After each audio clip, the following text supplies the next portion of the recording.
I really don't think y'all understand how bad it is in the southeast right now. We have towns that don't exist anymore. Chimney Rock is gone. The city of Asheville is cut off from the world. This is not an exaggeration. All the bridges leading into the city have been washed away. They have no food, no power, no water, no internet, no cell service. They don't even have radio. It's a complete like dead zone. No one knows what's going on in there. I don't think I'm being dramatic when I say that this is a Hurricane Katrina level event. There was a woman in my town who called for an ambulance, and the ambulance got stranded, and they were stranded for like 24 hours, and to my knowledge the patient didn't make it. People are dying. They're still dying. I've been running the generator for the last 3 days, and we're starting to run out of gas, and this is on Highway 123 heading from Aisley to Greenville, and this was a 1 mile long line to get gas because they were the only people we knew around that had gas left. We got all the way to the end and they were out. They had no gas. We checked every gas station in Pickens and Aisley and Liberty, nothing. And I don't know what I'm going to do when I run out of gas, I tell you that much. Try to steal some from my car maybe to keep my food cold, but even then, I don't know. This is the I-40 bridge, from Tennessee to North Carolina. It's gone. It don't exist no more either. We have people dying out here. Man, we need help. We need help.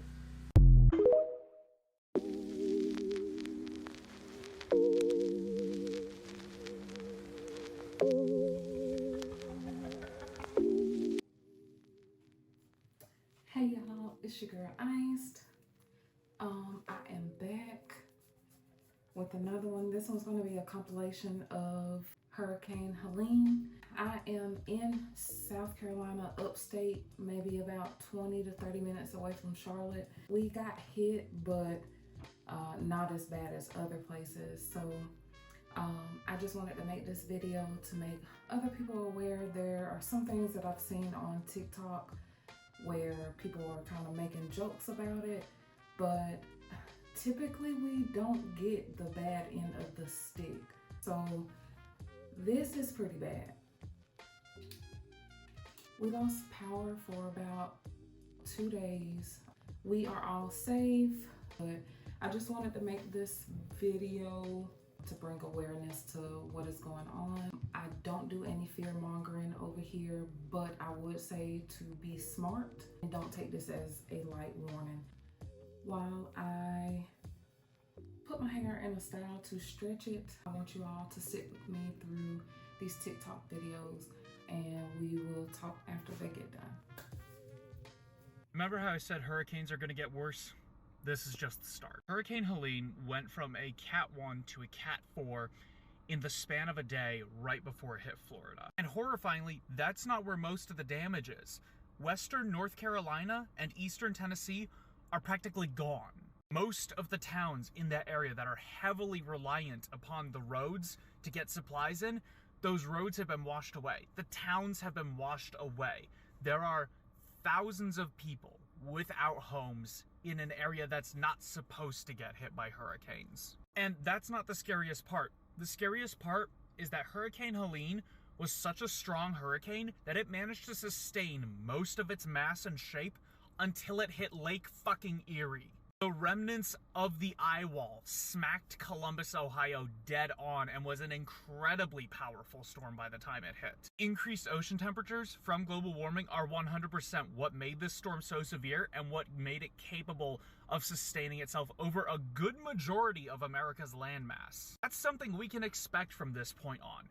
Hurricanes that make it all the way to the Midwest before they dissipate. This isn't just, a freak anomaly among hurricanes. No, this is what scientists have been telling us for decades is going to happen to hurricanes in the United States. They're going to start getting stronger more often, and they're going to start hitting so often that the American South, particularly along the Atlantic Ocean and the Caribbean, are going to become uninhabitable. Simply because it will be impossible to keep the power grid up and running. It'll be impossible to keep housing in that area. It'll be impossible to build something that's no longer in a floodplain. This isn't just an environmental crisis. This is a humanitarian crisis that is going to get worse over time. The people affected by this are not the people who are telling you, oh, global warming's not real. Blah, blah, blah. These are just everyday people trying to live their lives. We don't have a century. We don't have decades. We have maybe 4 years before this shit is irreversible. Oh, but that can't happen here. It can happen anywhere. Why didn't they evacuate? Why didn't they evacuate? I keep seeing that. I need people to understand people were evacuating to go to the mountains, aka Asheville, aka to Tennessee, to get away from Helene. Biltmore is terrible and it's not even built to withhold floodings. Yes, I get that. I've lived in Asheville for 6 years. We get flash floodings.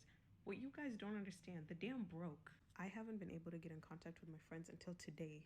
There's no power, there's no water. The images coming out of Asheville right now are heartbreaking. Some people lost everything. I don't even know where the death toll stands right now, but I'm pretty sure like over the coming days, it's just gonna keep rising. People are still trapped in Asheville. Some places got it worse. Some people's homes are floating away.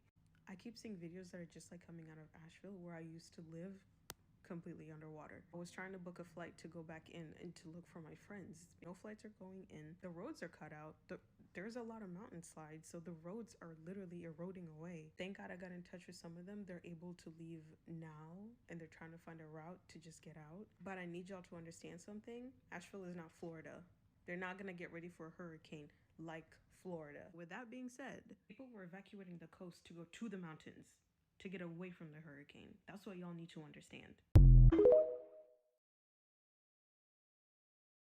Friendly reminder that if there's a natural disaster that happened and people don't have food or water and the entire town is completely shut down and there's no power and there's nothing and someone broke into a store to get food, that's not looting.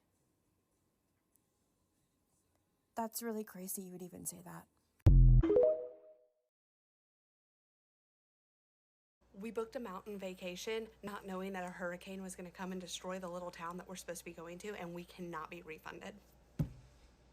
We are still expected to go on this trip, not knowing if there's damage to the property, not knowing if the place is even accessible, not knowing if surrounding events and attractions are going to be up and running. But let me tell you, if you've been following like I have and I live in North Carolina, just the eastern part of it, then you know as well as I do, nothing's going to be open and running. I mean, even if it is, it's still not going to be the same. You pay X amount of dollars to go on a vacation with friends or with family. You expect to have a vacation, not try to figure out your way around barricades, not worrying about what's going to be open, what's not going to be open. I mean, hell, most of the time we're just going to worry about what's in our price range. And now we have a whole nother slew on our plate. I have spent the last hour this morning on the phone trying to figure out with Evolve because we booked through Airbnb, property management, Evolve. You know me, I don't like going through rental companies, and this is a prime example of why. Because they're telling me that they have to first get in touch with the owner before they can make any executive decisions. Oh, I'm sorry, isn't that what the owner pays you for? To make executive decisions, especially if a natural disaster out of anybody's hands happens? Not to make matters worse, how do we know that the owner doesn't live in the area and isn't stranded theirself? How do we know that the owner doesn't live out of state and doesn't even know what the fuck's going on? How do we know that we're even going to hear from the owner? So I have 5 days to cancel this reservation and only get a partial refund. A partial refund after a $2,500 trip for a week with my family of 6. Do not misunderstand me. I understand completely cancellation policies, house rules. I do this for a living. But when a natural disaster out of everybody's hands hits, I expect some sort of accommodation, some sort of communication, some sort of understanding. Not get in your car, drive 5 hours from eastern North Carolina to go to your vacation rental. Mind you, my parents are coming from western Tennessee to eastern Tennessee. Well, if you don't know, you do now. The roads of I-40 are washed out at the state line. What's frustrating is that all they can tell me is, we understand your concern. Do you? And what I do not like about this particular realty company, Evolve, is not hands-on. They are remote. There is no office in Hendersonville. So you talk to robots, you talk to recordings, you're texting customer service. Nobody knows what the fuck's going on. And this is just infuriating to me. But with all of that being said, I think as a short-term rental host myself, and an Airbnb host, and doing this for a living, when a natural disaster hits in any part of the country. Cancel all reservations and refund your people. Because 9 out of 10 times, your people aren't going to want to come to where a natural disaster hit unless they're documenting the natural disaster. Thoughts, comments, what should I do? Let's pray this works out. The takes I've seen regarding the hurricane from people who don't live in the South are giving the defense attorney of a major corporation who is not trying to pay a settlement to the town of people affected by a natural disaster. You want to know why people didn't evacuate? They can't afford to. Additionally, the path of the hurricane changed drastically within the last 2 days before it made landfall. This hurricane went so far inland that we did not expect or have not seen ever. Parts of metro Atlanta were underwater. Asheville, North Carolina is decimated. And the way y'all talk about people in Florida, asking why did you choose to live there? Bro, do you think people are able to move from a place that their family has stayed for 3 generations? And some of y'all that want to be so performative when it comes to politics online saying, oh, that's why people in red states suffer, they always voted. Do you think there are not blue cities in these red states? The way y'all are speaking on Asheville, one of the bluest cities in the country, I would be okay with the entire population getting ready to square up with your ass.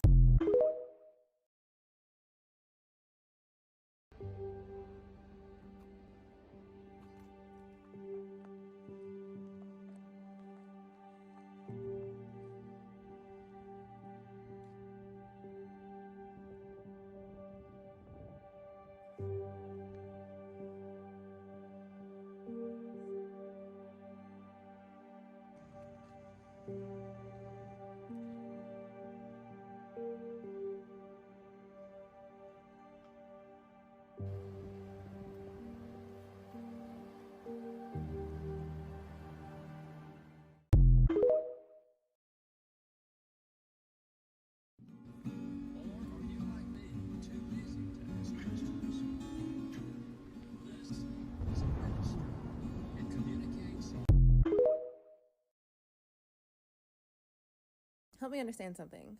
So, Southeast United States gets hit with a massive hurricane. An entire town is gone. People are stranded. People have been unalived. People can't get in and out. People can't get to safety. No power, no food, no cell phone reception whatsoever. People haven't heard from their families in days. A proper crisis. Yet our government has approved an aid package to Israel so that they can continue to eradicate an entire people needlessly while also targeting Lebanon. Am I understanding that correctly? The southeast of the United States was just hit by a storm so devastating that parts of Florida are absolutely decimated. People are being rescued by boat from their homes in Georgia. Even parts of Appalachia are underwater. So far, the bad storm turned Category 4 hurricane has claimed 57 lives. The number is still rising. On the heels of this, 2 more tropical disturbances are currently forming in the Gulf of Mexico. Meanwhile, over the last year, in countries like Zimbabwe, droughts have gotten so severe and starvation so bad that officials have declared states of emergency. The endless bombings committed by Israel are so bad that it is speeding up climate change. All of the crimes and the injustices that got us to this degree of climate change that we will all suffer from, have gone unpunished. The 2 climate activists who threw soup on the glass covering protecting Van Gogh sunflowers have now gotten a combined 3 years and 8 months in prison. They'll be doing time in prison for throwing soup at glass for protesting climate change. Meanwhile, the people who are changing the climate, ruining the earth and ruining our lives, costing lives, are getting away with it scot-free, even being encouraged, even being protected. The air is dirty, the water is dirty, homes are being destroyed, people are starving, and the only people paying any sort of price for all of this are the people trying to change it. The boss bosses left but told the workers that if they didn't come in during a hurricane, they would be fired. The bosses left but told the workers that if they left before the floodwaters got waist high, that they would be fired.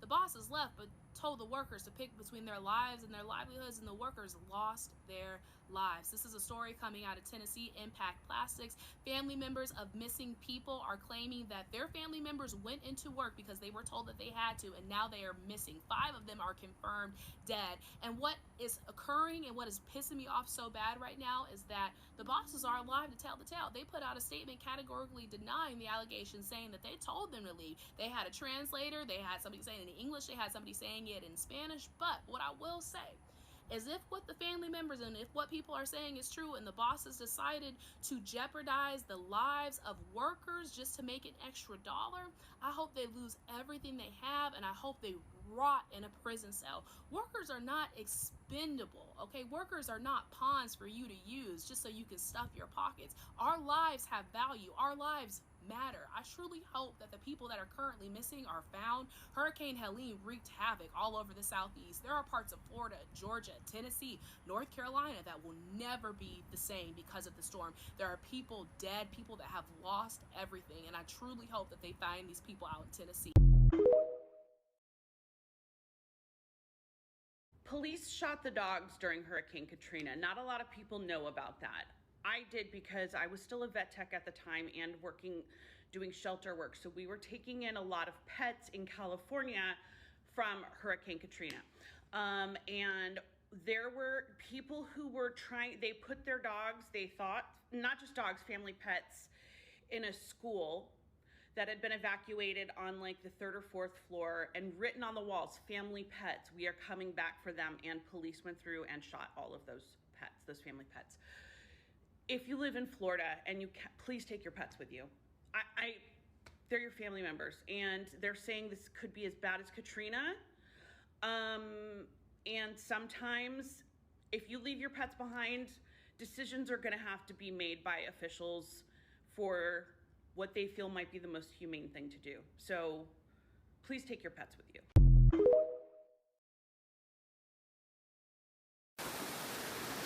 Well, my house is currently flooding, and my neighbor's house is, what is that? I saw a big old fat log come out. My car, gone. It could have been up there, but I decided to be hard-headed. And now that poor car is holding on by a thread. I called the emergency. They said they're gonna be on their way, but I don't know how many people are probably already calling them. I probably should have left. I should have listened to everybody. But did I? No, because I'm hard-headed. I want to share with y'all some things you may not know about what's happening in the North Carolina mountains in the aftermath of Helene. Here's number one. If you have friends or family that are headed into the mountains or who live there, the looting has picked up major steam. I was advised yesterday by a county sheriff to make sure that anybody out and about is carrying, and in his words, carrying with the safety off. There are very aggressive people out there, and I'm just going to go ahead and say this. It's not because they're necessarily awful. They're desperate. Desperate people do desperate things, y'all. And why are they desperate? Because there's no water in some of these communities. We have neighbors in North Carolina with no water. And all I can say is this: the government ain't coming to save you. Not now, not ever, because they don't care about you, the people, anymore. It is the citizens who are going to have to step it up. Now, I got to tell y'all, I was floored yesterday by how my community, which is a little over an hour away from the affected areas, showed up at donation sites with water and diapers and formula and some liquid IV. I mean, y'all brought all kind of things, bleach, vinegar. You are ready to help, and we're going to take more donations today, and we're so grateful for everything, because I'm going to get it into the hands of actual volunteers. And I was asking people, like, why are you bringing it to me? Some of y'all don't even know me. And they said, well, we don't trust the relief organizations anymore. Y'all, we have lost our organizations to grifters. We have lost our organizations to liars. And so we have to rely on each other, because that's how this country was built. This country was built patriot by patriot. And I can tell you this, as a realtor, I know my realtors in the mountains, and I have talked to them, and they know the neighbors too. So I am getting your donations into hands that are going to get it into hands. And everybody that sent me dollars, I got teams of shoppers out and I got receipts to prove it, because we are not grifters. We are neighbors. And the patriots that are in the mountains, if you see this, if your family sees this, hear me now. You are not forgotten by the rest of North Carolina. And if you are not in North Carolina, then there are ways that you can give. But can I just remind y'all of something? You cannot eat money. You cannot drink money. So for those of y'all that thought money was your God, and by the way, that includes our freaking elected officials, it's not your God. Told my girlfriend this morning while we were talking about this during our run, I said, tell your children, 'cause she's got grown children, this is why you keep a stash of water on hand. This is why you keep a stash of food on hand. But for those of y'all that are not in affected areas, if you can take your donated items and send it to the mountains, then send it with a friend. Make sure you're sending truckloads so that we don't overload the roads, because our first responders are overwhelmed. By the way, thank you, Governor DeSantis, for doing more for North Carolina than North Carolina's governor has. I'm very grateful for your National Guard, because we have to help each other, y'all. And I'm going to tell you something. If you will share this with somebody who doesn't know what's happening in North Carolina, they need to know. They need to know that there are entire towns gone. Chimney Rock is gone, a beautiful town. Swannanoa, gone. Montreat, gone. Other towns damaged beyond repair. That means our geography has changed, our culture is at risk, but most importantly, our people, our generational people have lost their generational homes. This ain't about your granite countertops anymore. Listen, y'all, listen. Tell somebody how they can help. I am but one resource. There are people I know all over North and South Carolina that have been gathering up goods and trucks. Somebody as far away as Massachusetts putting a truck together. Let me know. I can connect you to where to take things. The Baptists are doing a great job out of Boone. Samaritan's Purse is on the ground. I trust those two organizations. I wish I had trust for more, because I don't trust this government, but I trust the people of North Carolina. Y'all, the biggest thing you can do, pray.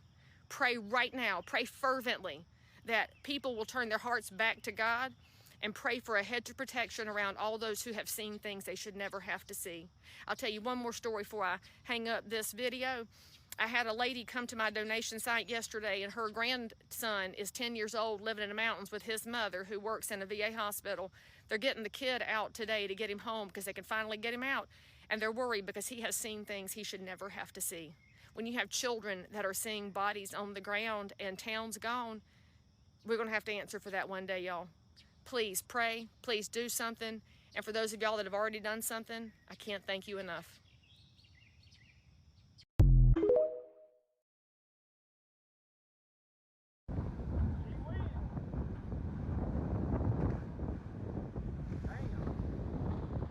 There went the 107 bridge. 107 highway bridge is gone. I hear the train a-coming. It's rolling around the bend. And I ain't seen the sunshine. I don't know when. I'm stuck in Folsom Prison, and time keeps dragging on.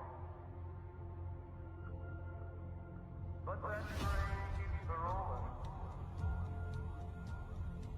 All down to San Antonio. It's unacceptable. We shouldn't let him get away with it. Are you thinking what I'm thinking? Yeah, let's give him stab a piece him. of our mind. Yeah, your thing. Y'all, I keep hearing people say that what's going on with Hurricane Helene is like what happened in Katrina. No, baby, this is 10 times worse than what happened in Katrina. When Katrina hit, our structures were still standing. We still had houses. They might have been had to be gutted, but we still had houses, and they was in the same place that was left, and we could take the roads back to where we left them to get back home. These people, that's what's happening to these people in North Carolina. People have to be airlifted. That's the only way they can get out of here. Their houses have floated away in places that's not close to the beach. What's happening right now in North Carolina, y'all need to pray for these people, because if you ain't never been through this, you don't know how serious this is. But right now, it's bad, and it's just starting. So, if you saw my last video, you know that I am in the Asheville area. I'm actually in Hendersonville, which got hit especially hard by Helene. I just wanted to give an update about what's going on here. We are completely out of power. Our water has gone out. I just got cell service back about an hour ago. We've been completely left in the dark. I went out with search and rescue, and this is what it looked like just a street over for me. It's actually pure devastation. Oh my god. Between the 10 feet of flooding and trees on nearly every street, we were trapped in our neighborhood. And I've lived through storms before. I'm a Florida native. I've lived through so many hurricanes and crazy storms. I lived through the heat waves in New York City and COVID in New York City. I have never seen devastation like this. We're out of water. All the gas stations near us are empty.